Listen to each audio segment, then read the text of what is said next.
Magandang gabi, Philippine Air Force. Alamin natin ang lagay at taya ng panahon ngayong araw ng Thursday, 26 February 2026. Para sa ating synoptic situation, easterlies pa rin ang nakakapekto sa ating buong bansa. Para sa ating general area forecast, sa Metro Manila, sa Luzon, Visayas, at Mindanao ay makakaranas ng partly cloudy to cloudy skies with isolated rain shower and thunderstorm.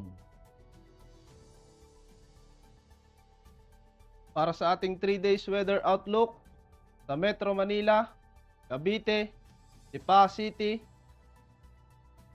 Angeles, Puerto Princesa, Kalayaan Islands, Mactan, Zamboanga, Davao, simula Sabado hanggang Lunes ay makakaranas ng partly cloudy to cloudy skies with isolated rain shower and thunderstorm. Lumubog ang araw kaninang 18:03 at sisikat bukas 06:14.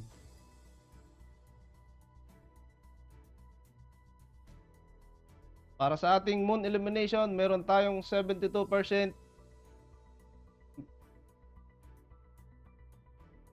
Para manatiling updated lagi sa lagay at taya ng panahon, i-follow lamang ang Air Force Weather Center sa aming social media account.